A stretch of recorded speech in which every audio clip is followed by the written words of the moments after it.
Thank you. Hello, everybody. Who woke up this morning feeling brave and bold and ready to translate Google magic at scale? Woo! I'm in the right place. I'm excited to be here with you all. So a few years ago, I had a girlfriend said, "Do you want to go out for the morning and it'll be really magical? We're going and do a Cirque du Soleil trapeze experience." And I was like, sounds really cool. So I went off to circus school. Anyone done that? Yes, okay. Probably better than me. Anyway, I thought this can't be that hard because, heck, when I was 19, I actually jumped out of a plane at 5,000 feet. So, 25 feet above the air. Easy peasy. Yeah, not even going to think about it. I climbed up the rope ladder. I got to the platform at the top. I was harnessed up. I had this strong Cirque du Soleil looking guy behind me, holding me. I had to reach out and grab the bar, and then I was going to be, swinging through the air. They were going to video it, put it on Instagram. It was going to be really cool. And so I got up there. As I started climbing up, I got to the top, and I looked down, and even though I intellectually knew I couldn't die, I started shaking. I got really scared, and I was standing there, and I wanted to cry, and I wanted to go back down. And then I could hear these voices from beneath yelling out, "Find your courage, stop playing safe, you've got this." And I could hear the smiles in their voices because they were the titles of my books.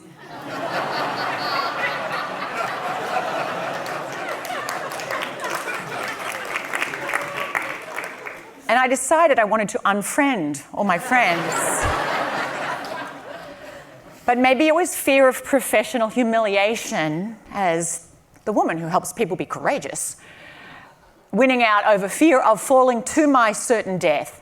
But I reached out, I grabbed that bar, I swung through the air, I let out the biggest scream, and I'm going to spare your ears. And I had affirmation of a long-term suspicion that I was not supposed to run away and join the circus as a kid. Our brains are wired for safety. They're wired for comfort. They're wired for certainty. They're wired for control. Put up your hand here if there's ever been something you knew you should do, you wanted to do, you knew it was the right thing to do. Maybe it was speak up, or it was make a change, take a chance, and yet you held back.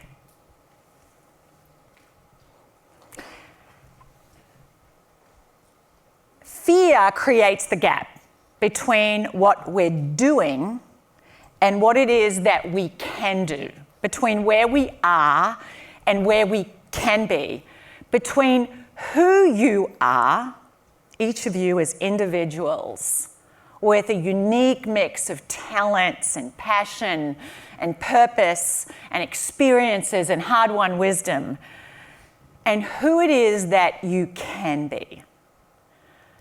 A psychologist called William James said most people live in a restricted circle of their potential.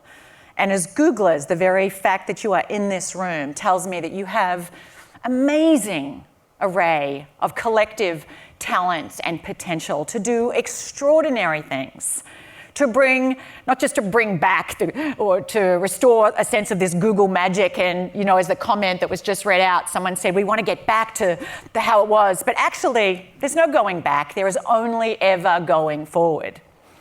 But that is going to require you to do things that in a little part of your brain is not going to want to do. In a moment, do I speak up? Do I try this? Do I challenge? Making decisions. 2/3 of you said, decisions aren't made as fast as they need to be for us to serve our clients in the best possible way. And yet, why is that? Because we're afraid of making a wrong decision. Our fear of making a wrong decision keeps us making a right decision, but there is actually a cost to that. And so today I want to share with you 3 ways that you can lean in, step up, step forward, and do the very thing you're entirely capable of doing, whether that's making a decision, whether that's having a conversation, in the moments that a part of you will be like, don't do it, don't do it. Good news and bad news. Who wants the good news first, bad news? Bad, okay. The bad news is some of you may not be ready yet. It's a sad, but it's realistic truth. Not everyone is ready to step forward and step into that gap between what they're doing and what they can do. The good news is that every single one of you has the capacity to grow in your courage. And courage has got two elements. One is the management of our fear, because sometimes, like me on that trapeze, I was more afraid than I needed to be. I actually couldn't have hurt myself. It's more dangerous crossing a street here in New York. So one part of courage is managing our fear. Our nervous system is a nervous system. And the second part of it is being so anchored to purpose and who it is you want to be and what you stand for, that you are going to step forward and take action even though there are risks, even though you do feel afraid, even though there's a chance people mightn't like what you say, even though there's a chance you might get the decision wrong, even though there's a chance you could fail or fall short. And so when it comes to growing your courage, every single person has the capacity to build courage. It's actually like a skill, like learning to bake souffle, or learning to code, or learning to ride a bike, or to become a trapeze artist. The more you practice it, the better you get at it. So all of you have the capacity for that. It's just that it's not very comfortable. So some of you might have picked up that I didn't grow up around these parts. I actually grew up in the South, the deep South. South of the Mason-Dixon line, south of the equator, in the southern part of Australia. I'm assuming we don't have any Australians in here, but we do. Awesome. Woo! Everybody, please, after I say Aussie, Aussie, Aussies, you have to say oi, oi, oi. Aussie, Aussie, Aussie. Oi, oi, oi. Aussie. Oi. Aussie. Oi. Aussie, Aussie, Aussie. Oi, oi, oi. That's for you. So I grew up on a dairy farm. My dad milked cows every morning and every evening for 50 years. Dairy farming is not lucrative unless you have a mega farm, and we did not. And I'm actually the big sister of 7. And I was desperate to get a horse. And so when I was coming up to my 11th, 12th birthday, I was just like, please, I really want to get a horse. And what I realized is that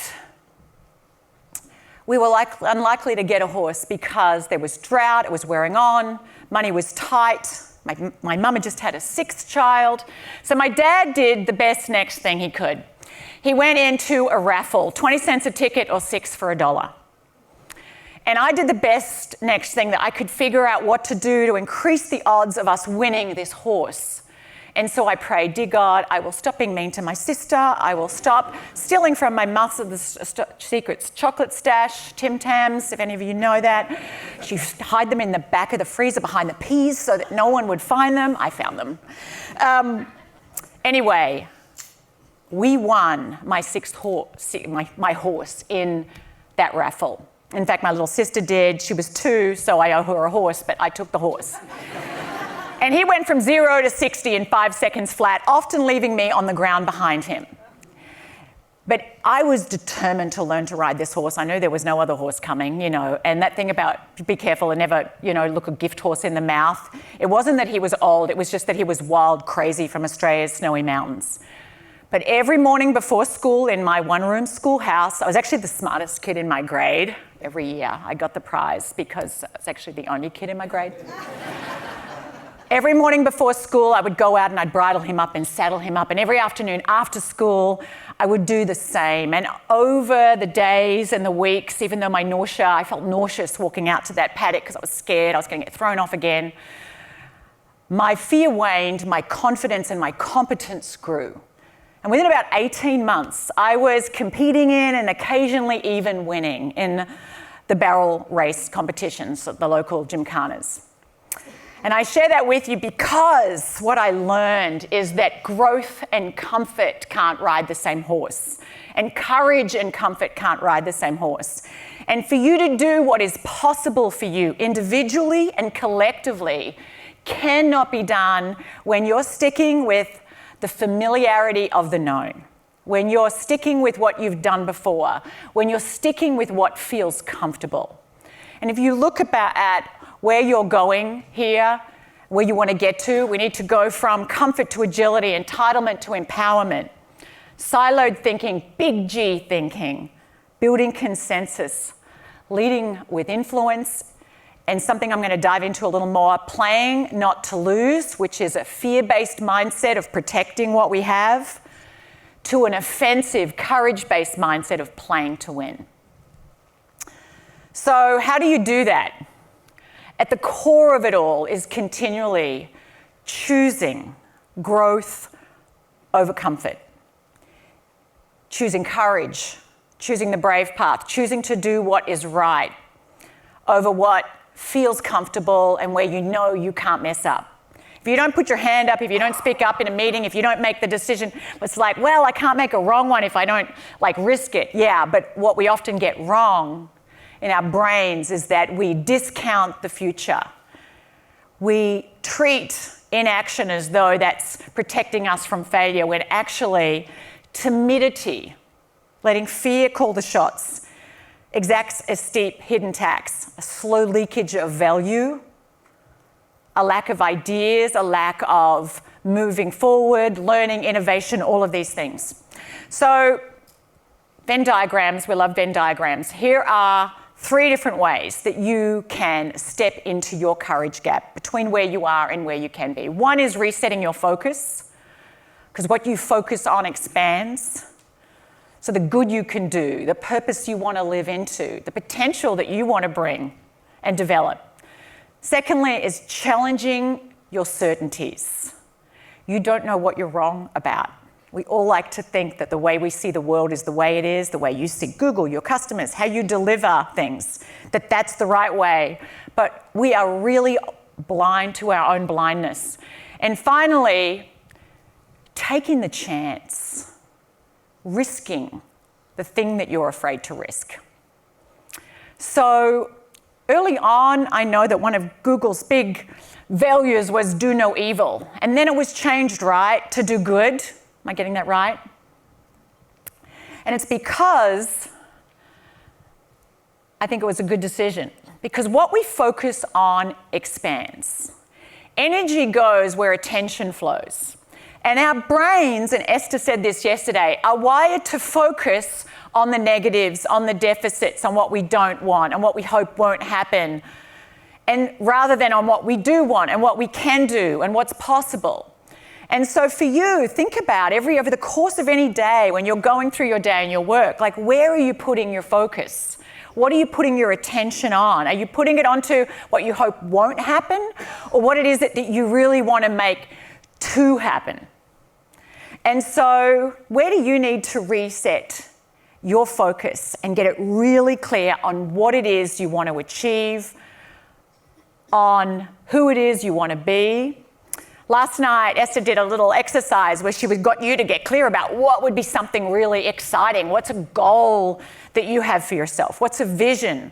You know, where there is no vision, I'm sure it says somewhere in the Bible, where there's no vision, the people perish.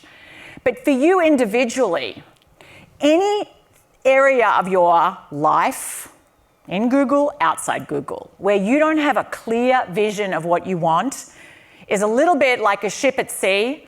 It's at the mercy of the tides and the currents and the winds versus this is where we're going. There is no favorable wind for a sailor who hasn't set their course. So for you, getting clarity about what it is you want to achieve, the impact you want to make, the good that you want to do. Your desire to achieve something good, a positive outcome, has to exceed your fear of a negative outcome. Otherwise, fear, that playing to lose, avoiding the bad outcome, is going to call the shots. So what does that look like? If you think back 100 plus years ago, did you know the smartest minds at the time said it is impossible at the Royal British Physics Society, it is impossible to get a heavier than air machine off the ground. It's just a physical impossibility. And all of the Oxford graduates were like, absolutely, they all agreed. But a couple of bicycle repairmen believed that it was possible, and they were focused on making it so, and they put all of their energy and all of their creativity into that. And look what happened. I mean, many of you flew in here for this gathering. So often our brains are focused on what is, what's directly, and from a leadership lens, leaders listen from the level of what is. What are people thinking? Just then, Kristen was talking about, this is what people are saying. This is what is right now.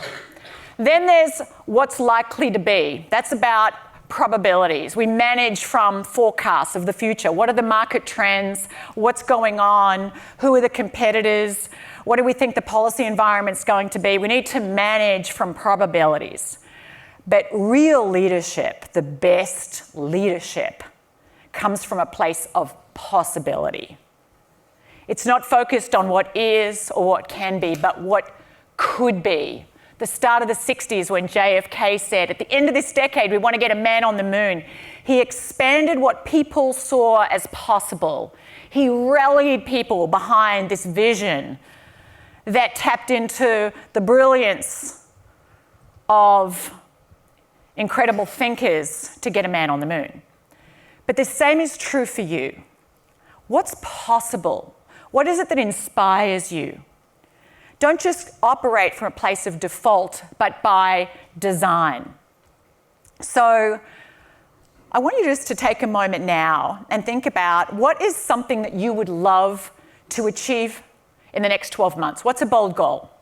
And I'm going to be getting you to share this. So bring something to mind for yourself. I want you just to close your eyes right now. Put your wallet out. Someone will go along and collect. Close your eyes right now, and I want you to think, it's you 12 months from now. How old will you be? I want you to put yourself in a place that is the highest, boldest vision for success for yourself 12 months out. What's something that you feel really proud of accomplishing? Really proud. And I want you to think big. Don't be kind of tempered with, oh, well, that will be hard. But what would make you feel just really great in what you'd accomplished? I want you to think about that within the context of your current role and the environment that you're in, the work you're doing.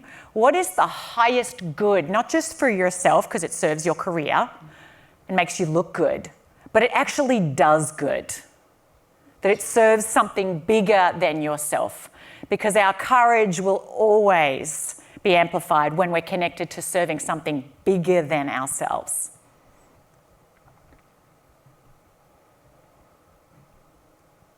Great. Now I want you just to take a photo of that in your mind's eye, lock it in, that bold goal. Now, what I can tell you is this. The only way that's going to come into reality is if you're willing to do things that are uncomfortable. Discomfort is the ticket price to accomplishing anything worthwhile. Discomfort, embracing discomfort, doesn't always mean that you're going to succeed at everything.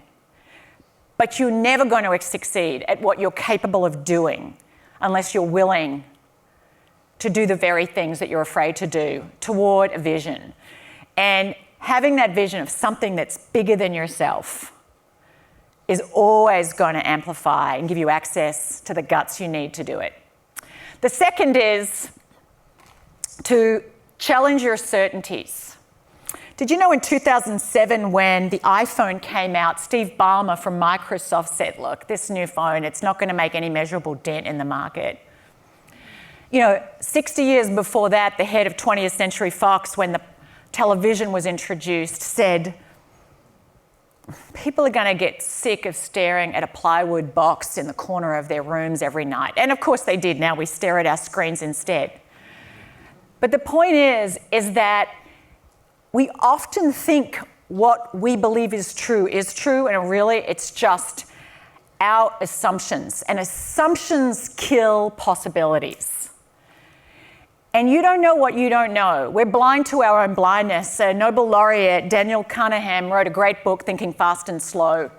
And he's sort of the father of behavioral economics. And at the end of his career, he died just last year, he said, one of the things that always astounded him the most was the certainty people had of their own rightness.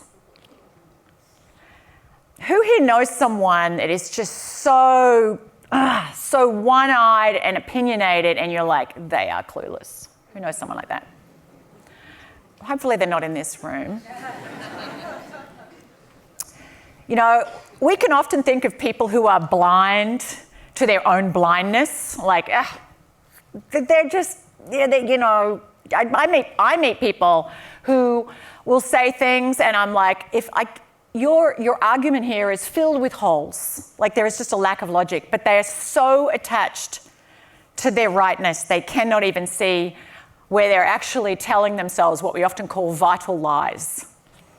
Vital lies are the little lies we tell ourselves to make ourselves feel better and to give us a sense of certainty. And certainty is actually an emotion. We like feeling certainty. We like feeling certain in our own rightness. But the problem is that you don't know what you're wrong about.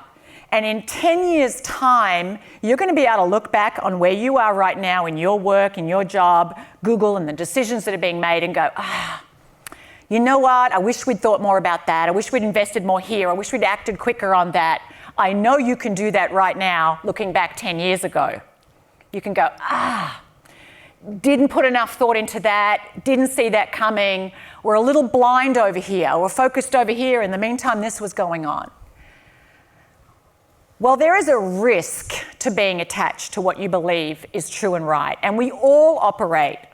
We have this. It's just part of our human wiring, is that we're biased to think that the way we see things is the way they really are. But that's not true.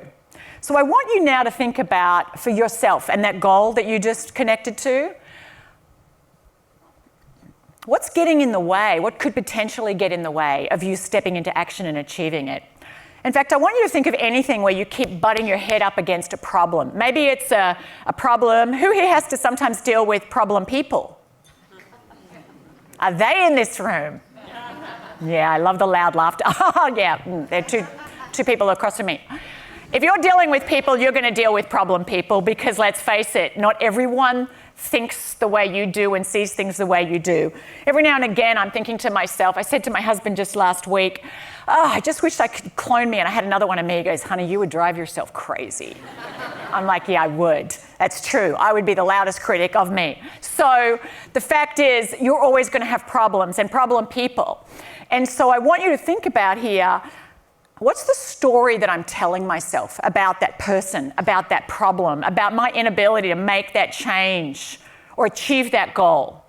Because your stories, the inner narrative that you have, creates the outer form.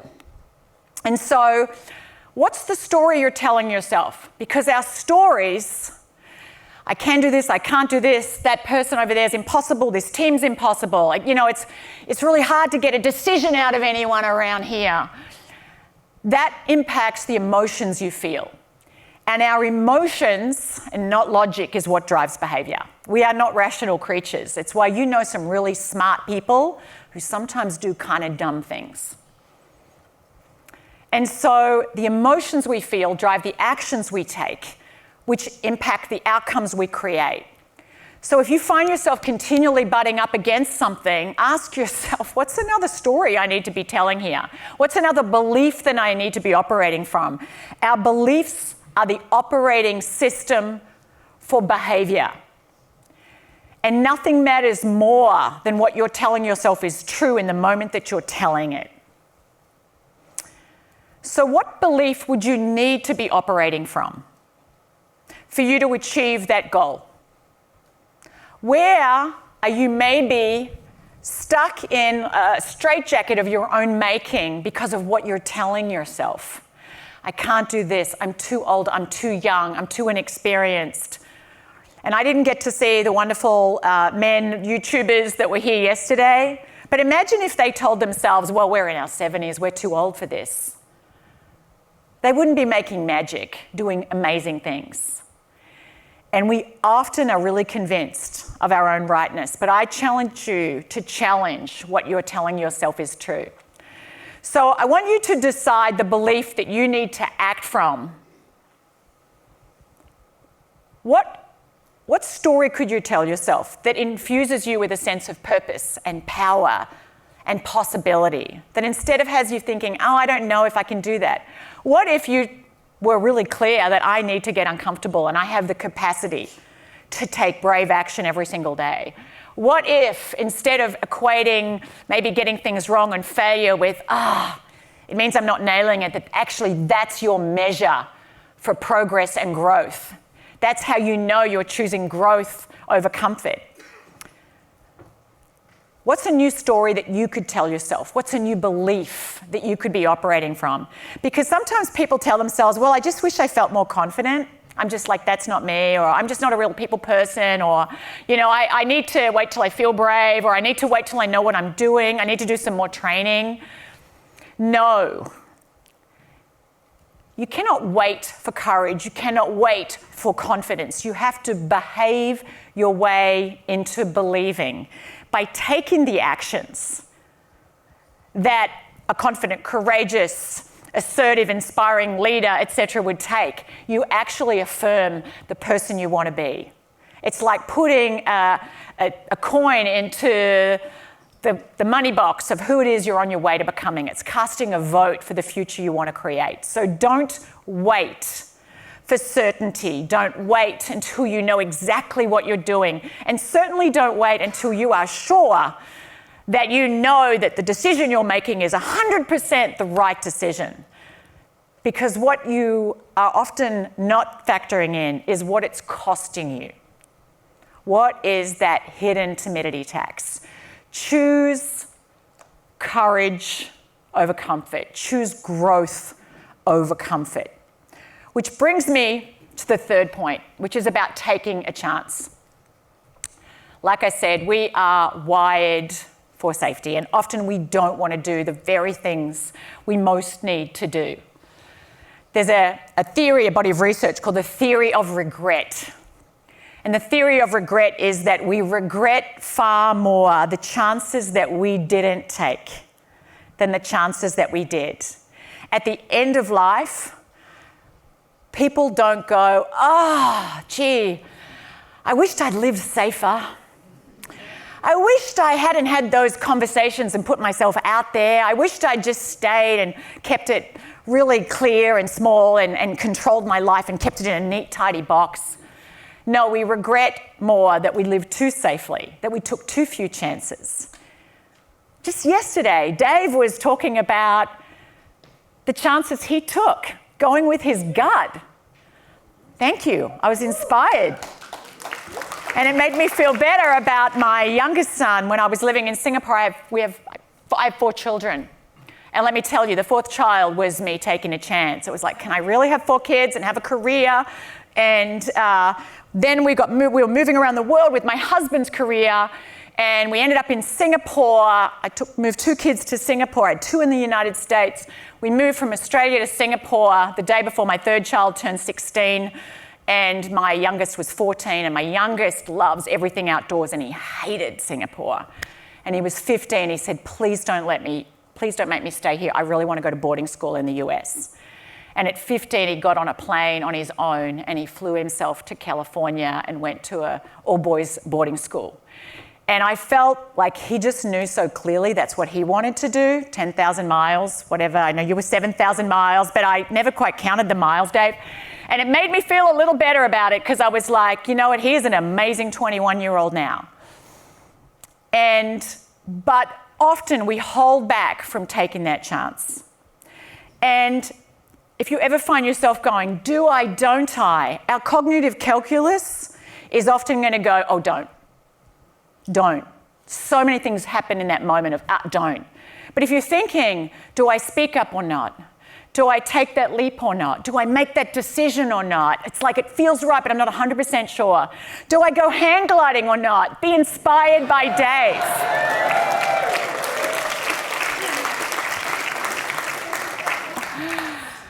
So what is it that you need to do? And I want you to be mindful that your brain is twice as sensitive to what could go wrong as to what could go right. Twice as sensitive as to what you could lose as to what you could gain. In fact, so often when we're making that do I or don't I, we put all of our focus, again, on what we don't want, on what could go wrong, when actually we need to be focused on what is it I want to make more right?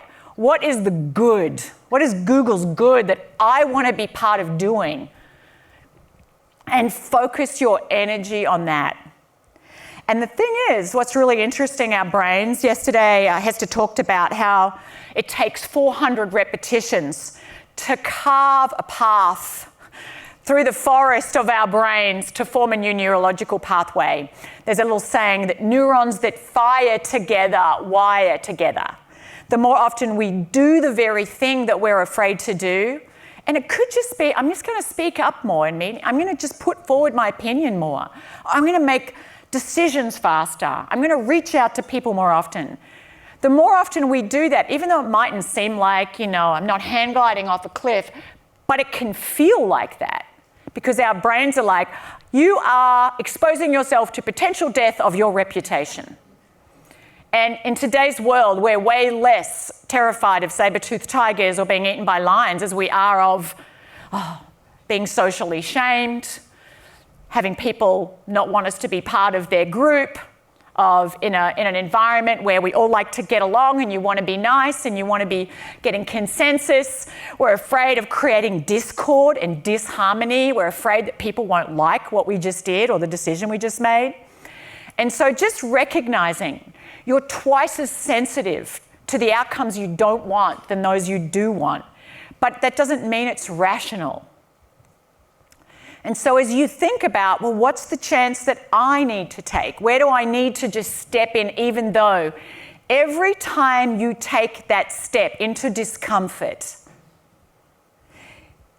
in the presence of your fear, in the presence of the risk that things mightn't go well, you reaffirm who it is you want to be, and you grow your own sense of power and agency, and you dilute the power that fear has over you. And so there's no one and done. There's no such thing as, I'm going to be a brave person, because I told myself that 30 years ago, and every single day I have to go, where do I need to step in? Where do I need to press publish on an article or in writing a book that exposes me to the mass judgment? When I was writing my very first book, I remember in the lead up to it coming out, I woke up in the middle of the night, and in my mind's eye, as clear as anything, was a picture of me taking up nearly the whole of the front page of the New York Times. Looked like a mugshot. It didn't even look good. And there was just one headline that just said, "The world's worst author." Now, let's face it, that would have been really good publicity. People probably would have bought that book just to see how badly written it was. But the reality is that was my fear, that vulnerability of I'm going to be judged as just a lousy author. And you know what? I'm having the same thing. We've got a book coming out in January, The Courage Gap. And again, I have these moments of like, but I never want to look back and ask myself, what if I tried? Where did my fear of being exposed as inadequate or unworthy keep me from doing the very things that fueled a sense of purpose in me, that for me felt like I was using my talents, my gifts for the greater good? And the same is true for you. Where do you need to back yourself more? Where do you need to reclaim the power that you sometimes give your self-doubt? We all have doubts. There is no dissolving all doubt, but it's about how much power are you giving the doubts? And in those moments when you're like, do I or don't I? What's the story? What am I focused on right now? What's the story I'm telling myself? What if I dared to challenge the doubts, to doubt the doubts, to defy the doubts, and to step forward and take action in the presence of the doubts? Really clear on what my North Star is that I'm moving toward. Knowing I'm not doing this because it's ego and I want to look good, but because I believe it's truly going to do good. And if I get it wrong, Because let's face it, if you're in action and if you are being brave and you are practicing courageous leadership, if you are honestly living Google's values fully, you are not going to get it always right. In fact, Kristen just talked about how, every month she makes mistakes. Yeah, awesome. That means she's in action. Because if you're in constant action, not every action is going to be the perfect action that's going to have the most optimal outcome.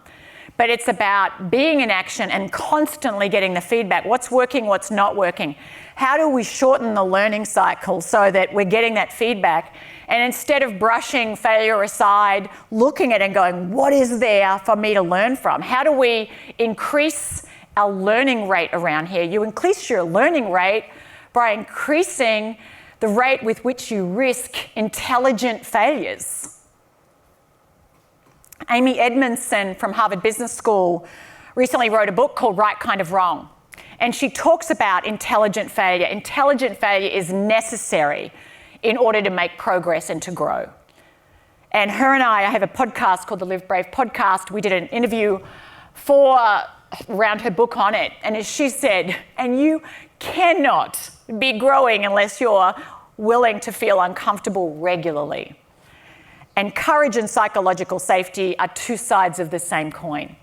So how do you do that? One, instead of operating from a play to lose mindset, as you see a play to lose mindset, it's about protecting the status quo. It's about how do I make sure I've got as maximum control here, because let's face it, we like control. And it's about instead focusing on, how do we grow? What's our purpose? What actions will take us toward that faster? It embraces experimentation as necessary. And when it comes to certainty, if you think about it, experiments are the ultimate source of certainty. Because when you're making an experiment, let's try it this way, let's do that, you are guaranteed to produce knowledge.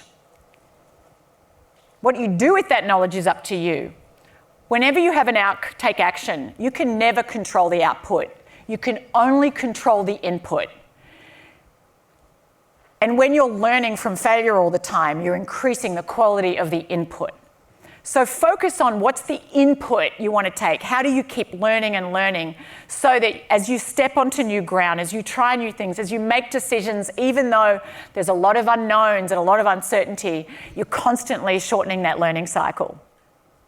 So what would you do if you gave yourself permission not to do it perfectly? What decisions would you make if you gave yourself permission to make imperfect decisions at a faster rate? But we're constantly looking at what's the learning, and constantly iterating. Finally, when I was standing up there on that trapeze bar, terrified, even though I knew that was not logical, even though one part of my brain's like, Margie, just do it. You cannot fall to your death. The inner Chicken Little in me was screaming, don't do it. You will definitely fall to your death. It's like splat, And I reached out, but the voices of my kind of so-called friends beneath me yelling out, you've got this, stop playing safe. They definitely made an impact to encourage me to lean in that critical moment.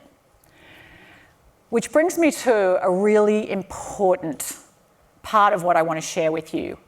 And that is that each of you create an environment that makes others braver. We can't be brave on our own, we can, but not for long. When other people around you have got your back, when other people around you are saying absolutely, when other people around you are like not making you feel hesitant or increasing the fear factor of what might happen if you get it wrong.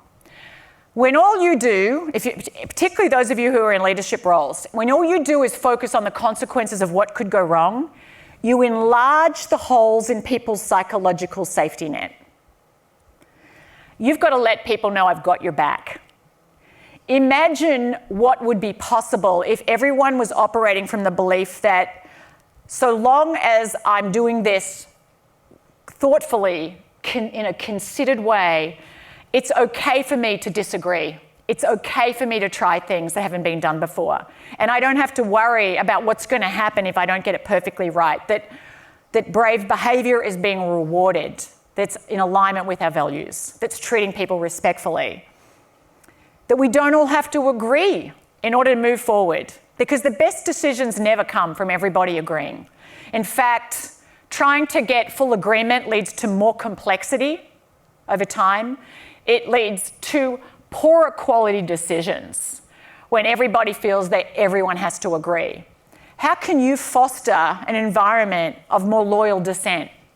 It's okay to challenge. Foster what I call a culture of courage, where people feel, one, remember, courage is two pillars. One, they feel less afraid of what might happen, and two, they're anchored to purpose that galvanizes that collective sense of shared vision. We're going to step forward, we're doing this anyway. So what is it that you can do to help others be braver?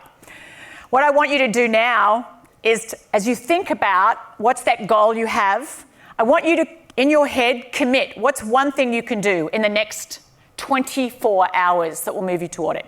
One thing. And today, when you go out on break, etc., I want you to ask each other, put your hand out if you'll commit to this, asking at least 2 people, what's the one brave thing that you're going to do in the next 24 hours? Who's going to commit? Who's too afraid to commit? Who's too afraid to put their hand up? Okay, no. So I want you to ask each other, what's the one brave thing you're going to do? Action is the biggest antidote to fear. Life rewards action, not indecision. So choose growth over comfort to scale the magic. Set a bold vision. Decide the mindset that you're going to operate from. And 3, take chances. If in the next 12 months, every single day, every single one of you stepped into that place of discomfort, into your courage zone, if every single day you did that, and you mined the learning when you didn't get the perfect outcome so you could improve the quality of the input, 1 year from now, you would be astounded at the magic that you would create. Thank you. So